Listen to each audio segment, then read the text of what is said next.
Economista Costa, muy buenos días, bienvenido acá a OAMBRA Medio Comunitario. Muy buenos días. Para mí es un gusto estar nuevamente con ustedes. Muy buenos días, bienvenido acá a OAMBRA. Y bueno, comentábamos hace un ratito con Leonidas Issa Salazar las consultas populares, las consultas sobre el Yasuní, ITT, el Chocó Andino, los debates además que se dieron el martes pasado.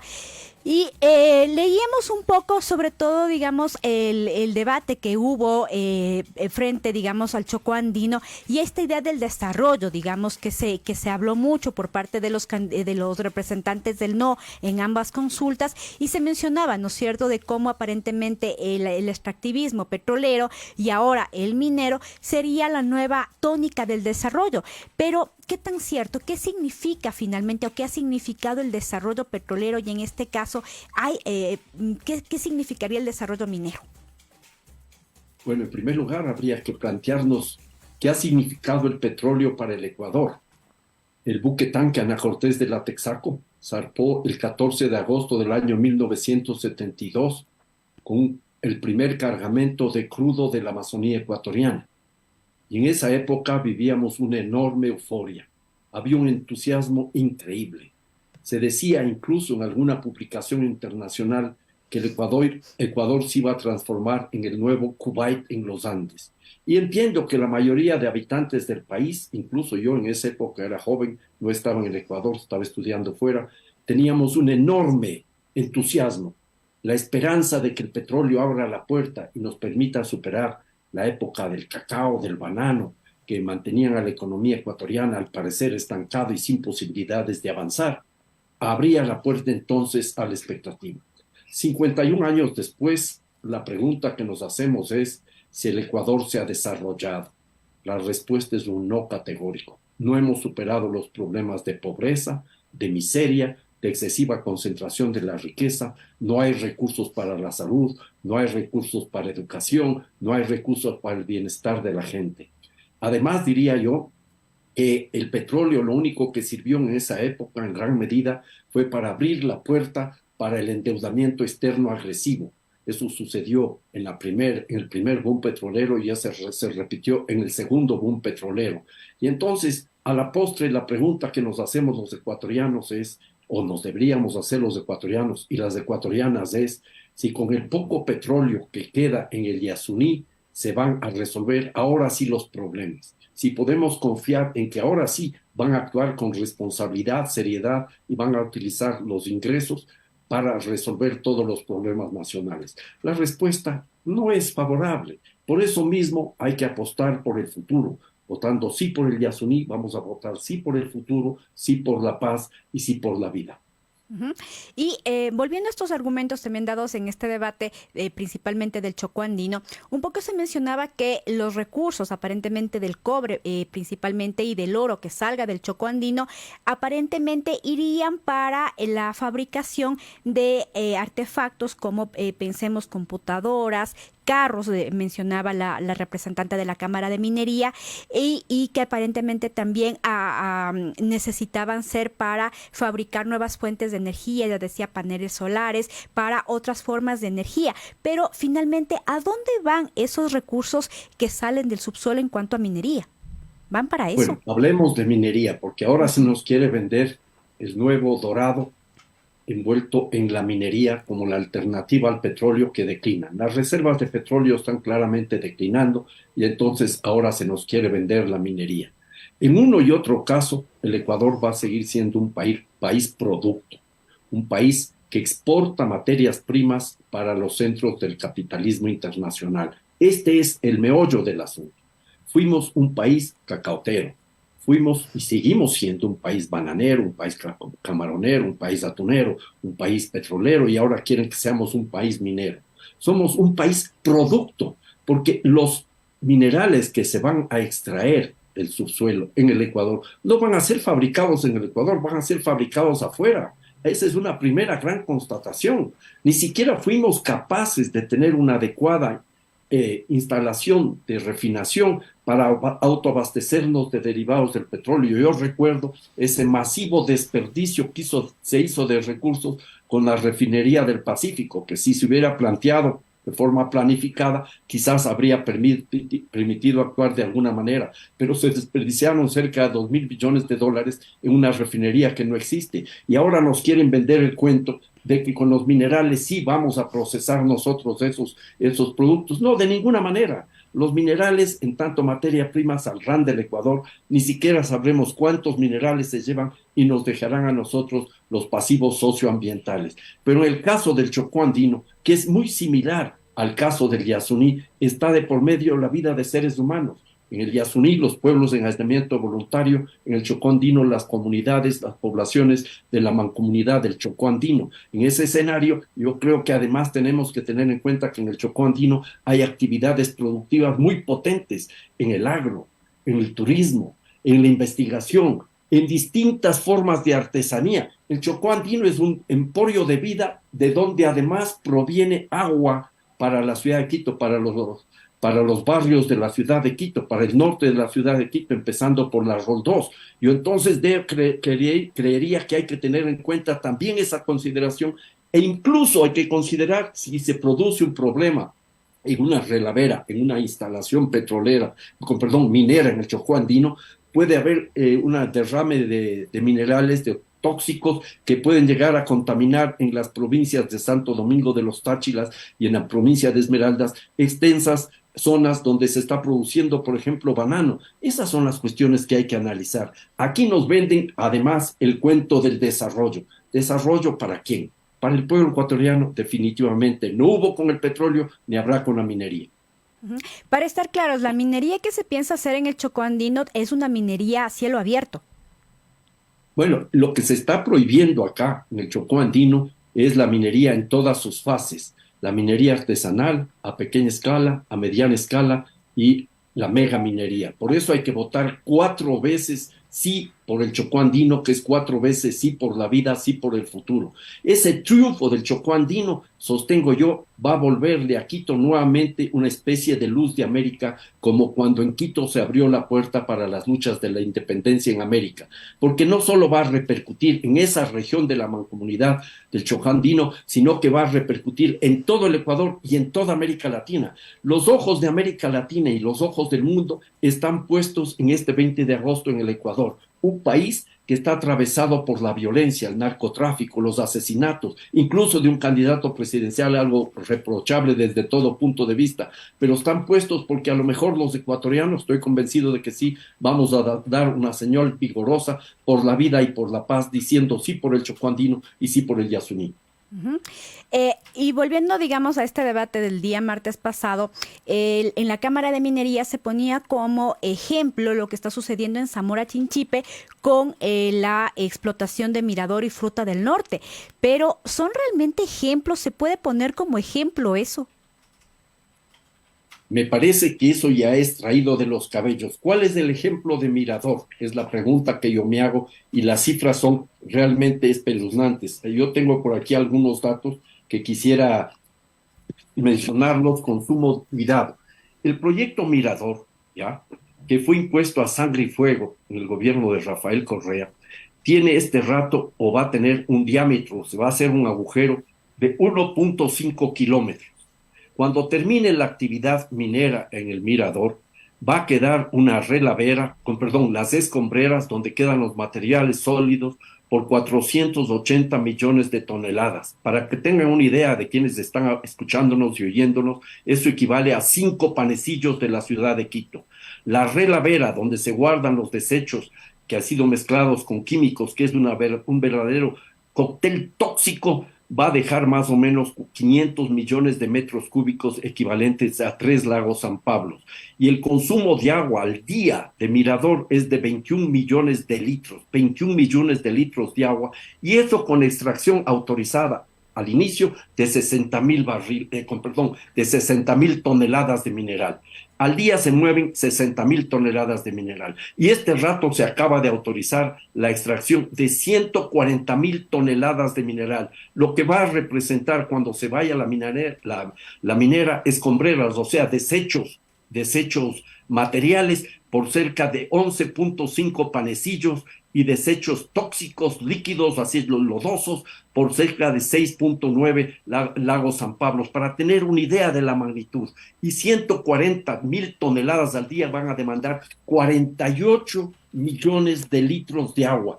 Y este es un tema que hay que tomar en cuenta, porque uno, las escombreras, estos desechos sólidos, que en el subsuelo no tienen ningún problema porque son inertes, al en contacto con el agua y con el aire pueden provocar el drenaje ácido de mina, que dura no mientras está la minera, sino después decenas de años o centenas de años, como se ha comprobado a nivel mundial. En segundo lugar, las relaveras son construidas con una tecnología sumamente frágil. Hay un ingeniero minero, Steve Emmerman, que ha reconocido eso, y la pregunta que se hace este ingeniero no es si va a haber o no la ruptura de la relavera, sino cuándo va a haber la ruptura de la relavera. Y el tema aquí es que las mineras irán y nos quedan a nosotros esos desechos amontonados en términos de volúmenes enormes, gigantescos, que contaminarán por decenas de años a las regiones. Lo mismo puede suceder con el Chocó andino. Yo sé que los proyectos mineros del Chocó andino no son tan grandiosos, tan enormes como los proyectos de la cordillera del Cóndor, pero lo interesante aquí es tener en consideración que la minería contamina siempre y la megaminería contamina de una manera brutal, enorme, y eso también se tiene que decir. Desde redes sociales nos llega una pregunta de Juan Carlos Díaz que dice, ¿Perú podría extraer el petróleo que está en el ITT? ¿Qué nos dice Alberto? Definitivamente no. En esta campaña del ITT lo que hemos escuchado son mentiras a diestra y siniestra, desinformación y también mecanismos o discursos que quieren generar temor y terror. El Perú no puede explotar ese petróleo por varias razones. Primero, los yacimientos Ixpingo, Tampococha, Tiputini de Suera al norte están a más de 20 kilómetros de la frontera y contienen un crudo pesadísimo. Como dice el ministro de Energía y Minas, una brea, eso es una brea. No hay tecnología para extraer el petróleo a esa distancia. Se perfora un pozo vertical y luego los pozos horizontales con la tecnología actual deben estar en el orden de los 6 kilómetros de distancia, quizás 8 kilómetros de distancia. Pero siendo una brea pesadísima, no se puede transportar. Segundo, ya el Perú desechó la posibilidad de explorar y explotar petróleo en el bloque adyacente. El bloque 43 o ITT está en el extremo oriental de la Amazonía ecuatoriana y en el lado peruano había el bloque 121. En el último catastro petrolero del Perú ya no aparece ese bloque 121. ¿Por qué? Porque el Perú, a través de su gobierno, está impulsando la conformación ahí de una zona de protección a los pueblos en aislamiento voluntario. Eso hace todavía mucho más potente e importante el sí por la vida este día domingo 20 de agosto. Sí por el Yasuní, sí por el Chocó andino. De otro lado también hay las posibilidades de que, digamos, en estos pueblos en aislamiento voluntario, ¿qué más podría hacer el Estado ecuatoriano para seguir protegiendo su vida? Porque finalmente, digamos, las actividades petroleras en el Yasuní no han cesado apenas. El bloque 43 es uno de los bloques que está en el Yasuní, pero que otras actividades finalmente si gana la consulta o de no ganar también la consulta, pero finalmente, ¿qué otras acciones el Estado ecuatoriano tiene que seguir haciendo para garantizar finalmente la vida de estos pueblos en aislamiento? Bueno, lo primero que hay que hacer es garantizar la integridad de su territorio y cumplir con la Constitución. El artículo 57 de la Constitución, el penúltimo párrafo, habla que de esos territorios están vedadas todo tipo de actividad extractivista. Este es el punto medular. Deberíamos suspender todo tipo de actividad extractivista donde exista la presencia de los pueblos en aislamiento voluntario. En estricto sentido, nunca se debió haber dado paso a la explotación de petróleo en el ITT porque había evidencias de presencia de pueblos en aislamiento voluntario. Entonces, la primera tarea aquí es, de parte del Estado ecuatoriano, respetar la Constitución. Y si viene respaldado por la voluntad popular con un sí mayoritario, el Estado ecuatoriano tendrá que hacerse cargo de una decisión que fue inconstitucional, como la de haber autorizado la explotación de petróleo en el bloque 43 o ITT.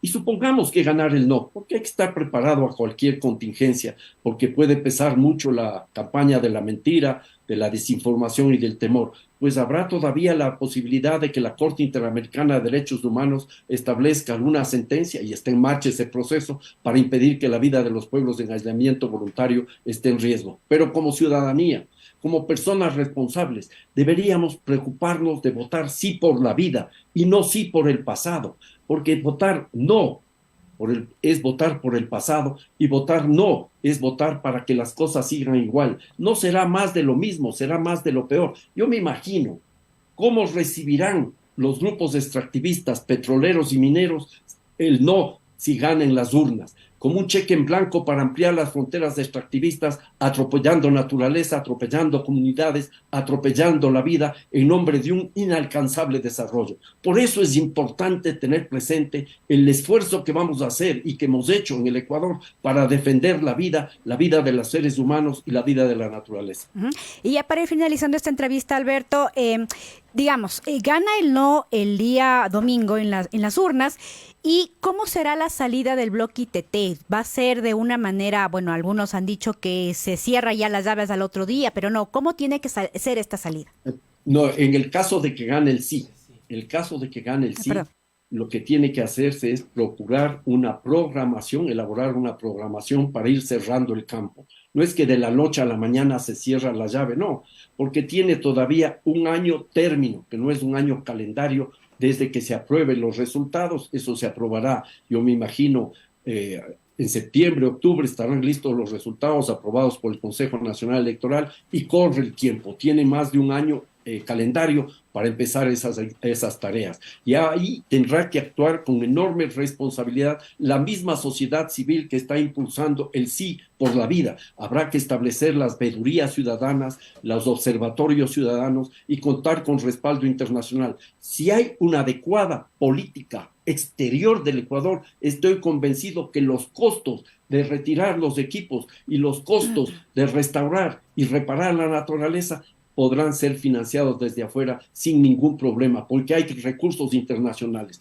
No se trata de abrir la puerta a los mercados de papeles de carbono, por ejemplo, ni nada de eso. Hay que trabajar en clave con una nueva iniciativa Yasuní ITT Plus, que parta del principio de las responsabilidades compartidas pero diferenciadas. Los países más desarrollados o industrializados, que son los mayormente responsables de la destrucción del planeta, tendrán que asumir parte de esta tarea y de este financiamiento. Ecuador va a hacer nuevamente historia este 20 de agosto. Fue el primer país que estableció en su constitución los derechos de la naturaleza. Y Ecuador les está diciendo a todos los países en el mundo que sí podemos cambiar la historia defendiendo la madre tierra y protegiendo la vida de los pueblos originarios y la vida de los seres humanos en general. Porque en juego está aquí, sobre todo, la vida misma. Y bueno, pasando a otro tema un poco, en esta campaña electoral un poco también anticipada, un poco convulsionada, uno de los temas que ha salido ahí en el tapete ha sido el cambio de la Constitución. Algunos quieren regresar a la del 98, otro cambiar totalmente la Constitución actual. Ahí, ¿qué nos puede decir Alberto Acosta? ¿Cómo mirar? ¿Es posible cambiar? ¿Es necesario cambiar la actual Constitución? Es posible cambiar la actual Constitución, es posible mejorar la actual Constitución, pero eso pasa por un debate nacional. Y la pregunta que deberíamos empezar haciendo es, ¿quiénes quieren cambiar la Constitución? Porque al saber quiénes quieren, vamos a saber por qué quieren cambiar la Constitución. Hay algunos grupos que quieren cambiar la Constitución para hacer un borrón y cuenta nueva y que se olviden las culpas, las condenas de algunas personas que incluso están prófugas. Eso es lo único que buscan, hacer un borrón y cuenta nueva para intentar regresar al poder. Hay otros que quieren cambiar la Constitución porque saben, porque conocen que si se pone en práctica la Constitución de Montecristi, sus privilegios están en riesgo. Y hay otros que vienen de visiones conservadoras tradicionales, que dicen, por ejemplo, que para resolver los problemas en la Asamblea Nacional hay que tener dos cámaras, una de senadores y una de diputados. La vieja práctica en la cual las oligarquías a través de los senadores bloqueaban el avance que podía venir de la Cámara de los Diputados. Hay que preguntarnos entonces por qué cambiar la Constitución, para qué cambiar la Constitución y quiénes están detrás de estas propuestas. Lo que yo sí estoy de acuerdo es que se pueden mejorar algunas cosas de la Constitución y habría que profundizar todo lo que es derechos y todo lo que es garantías. Por ejemplo, la salud debe ser un derecho humano fundamental, no puede ser una mercancía. y debería haber un artículo adicional que establezca que todas las inversiones sociales se financiarán con los aportes de quienes más ganan y quienes más tienen. Tenemos que construir una sociedad fundamentada en la justicia social y simultáneamente en la justicia ecológica. Ese es el reto. Para eso estamos convocados también en este día 20 de agosto, cuando votamos sí por el Yasuní, porque quienes no quieren pagar impuestos van a tener que contribuir al presupuesto general del Estado. Y ya finalmente, Alberto, con los candidatos que ahorita están presentes para este próximo domingo en la papeleta, ¿hay posibilidades en realidad de confiar en alguien que sigue esta senda de salir del extractivismo? Bueno, el único que ha estado más o menos coherente desde hace muchos años atrás, no diría más o menos, desde hace muchos años atrás definitivamente coherente es Yacu Pérez. Pero yo creo que el asunto se va a resolver en otro escenario y vamos a tener que enfrentar nuevamente una situación en la que habrá que elegir el mal menor o habrá que quedarse al margen, como muchas veces han hecho sectores populares que no son parte de un sainete y que no aceptan formar parte de este esquema político que todavía no logra romper esas ataduras a través de las cuales los grupos de poder controlan la vida misma del Ecuador. Alberto, muchísimas gracias y bueno, esperamos ver qué pasa el domingo en las urnas, qué pasará con las consultas populares. Esperamos podernos dar un abrazo fraterno de alegría el día domingo cuando votemos sí por el Yasuní. Yo les invito a pensar, sobre todo con quienes sean jóvenes, que tengan en mente que algún día les van a preguntar sus nietos o sus nietas, ¿por quién votaste, abuelito? ¿Por quién votaste, abuelita? Cuando se decidía entre el sí por la vida o el no para mantener el pasado, que es mantener lo mismo y cada vez peor. Esta es la oportunidad que tenemos para cambiar la historia. Muchas gracias.